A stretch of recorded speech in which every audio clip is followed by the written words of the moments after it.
Hey everyone, and thanks for joining us for our Enemies of the Heart study. This is a study based on a book by Andy Stanley called Enemies of the Heart.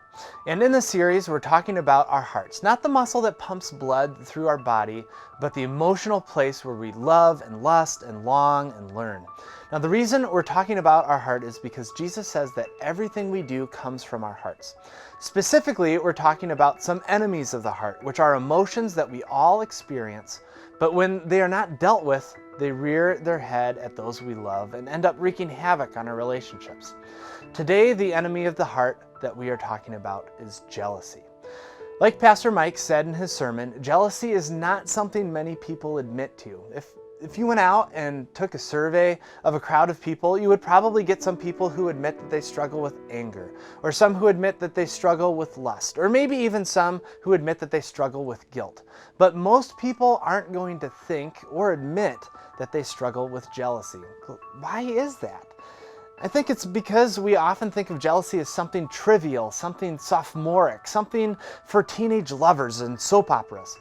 After all, I know it's trivial to be jealous that my friend can eat whatever he wants and still looks better in a bathing suit than me. And I know it's not right for me to be jealous that my coworker makes significantly more than me, even though I've been working just as hard and for more years. Even though we think jealousy is trivial or beneath us, the truth is that it is still something that gets lodged in our hearts and can disrupt and destroy our lives. So what is jealousy? In his sermon, Pastor Mike defined jealousy as that thing that happens inside of me when you have what I don't have, but I want to have, when you have what I believe that I deserve to have, but still don't have.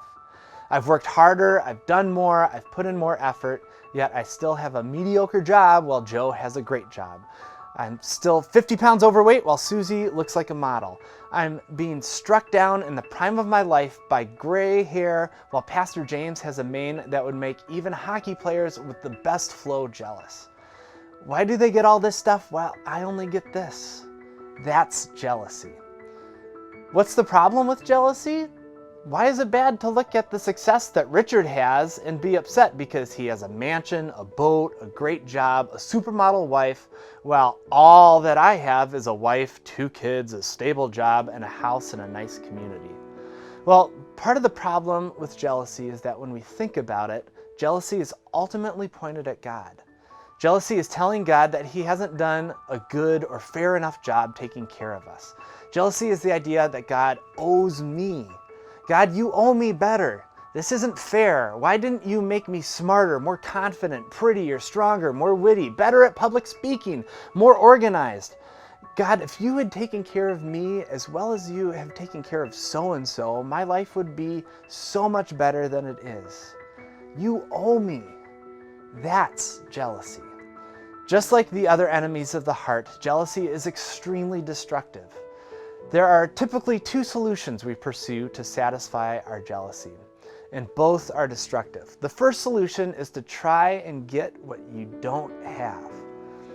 Think of an example where, for instance, your son gets married and the love and affection that you used to get when he lived at home and you took care of him is now focused on someone else, somewhere else. And so what sometimes happens is you try to reclaim what you think you deserve. I took care of him for 20 years and now he only calls once a week.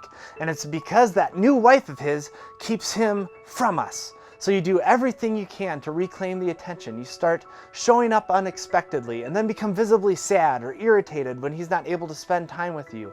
You try to guilt them into spending time with you, saying things like, you spend so much time with her family and you never spend time with us. Maybe you start to say little things here and there to disrupt their relationship so that he will confide in you and not in her. All of this sounds terrible, but it's not uncommon. Whether it's manipulating relationships or maybe overspending your means, it all comes down to this approach to try and get what you want and don't have. The second way we try to pursue a solution to jealousy is we try to take away or undermine what others have. Someone gets a beautiful new car that you can't afford, and when they show it to you, you say something like, I guess it's a nice car if you're into overpriced, gaudy cars. You just undermined their enjoyment of it. You tried to ruin their experience with their new car because you're jealous.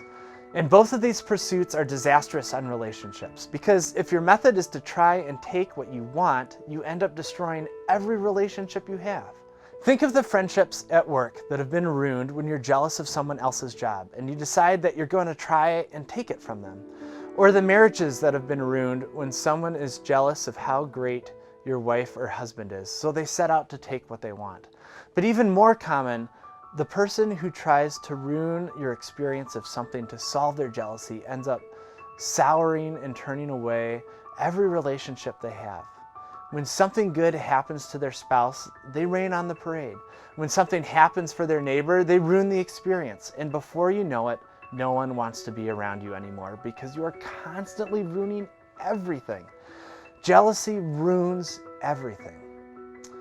The solution is celebration. If you're sitting here saying, "Oh, jealousy, I know people who deal with that, but I certainly don't."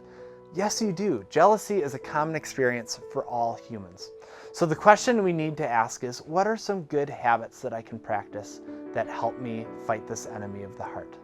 Let me suggest two. The first one that we find in the book of James. In James chapter 4, starting in verse 1, the Apostle James wrote this: "What causes fights and quarrels among you? Don't they come from your desires that battle within you? You desire but do not have, so you kill. You covet but you cannot get what you want, so you quarrel and fight." This is exactly what we've been talking about. What causes fights and quarrels, family turmoil, and fractured relationships with coworkers and neighbors?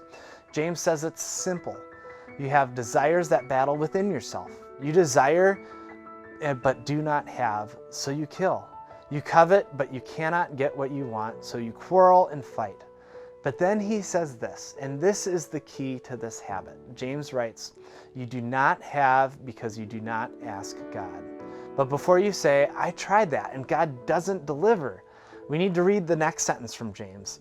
"When you ask and you do not receive because you ask with wrong motives, that you may spend what you get on your pleasures."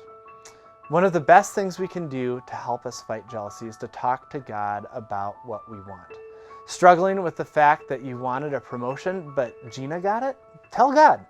Tell him that you wanted it. Tell him that you're upset that Gina got it. And this is one of the best things we can do to help us fight our jealousy, is to go to God and tell him what it is that we want. But here's the deal. God loves us too much to give us everything that we want. And part of going to God with what we want is accepting when he says no and working with him to learn to be content with what he has given us instead. Like Mike said in his sermon, when we honestly acknowledge to God what it is that we want, we see more clearly for ourselves what it is that we want and what our motives are for having it and who we hope to spend it on. And that kind of self-understanding can lead to a healthier heart. The second practice we can do is to celebrate with people when they get good things, even when it's a good thing that you wanted and they got. Here's what I mean. Your coworker got the promotion you wanted. Make a point not to complain. Don't try and ruin it. Instead, celebrate with your coworker. Congratulate them. Tell them how excited you are for them. Ask them how they feel and listen to them. Write them a little note or send them a nice text. Celebrate with them. You may ask, well, isn't that insincere? Well, maybe to start with, but like so many other things, our hearts tend to follow our actions. And the more we practice celebrating with others the good things God has given them, the more we learn to be content with what we have and happy for the blessings of others. And if you struggle with this, remember the words Paul wrote while he was in prison. In Philippians chapter 4, verses 11 to 13, Paul wrote, "I have learned to be content whatever the circumstances. I know what it is to be in need, and I know what it is to have plenty. I have learned the secret of being content in any and every situation, whether well-fed or hungry, whether living in plenty or in want. I can do all this through him who gives me strength." Hope that you'll have a good discussion about this with your small group.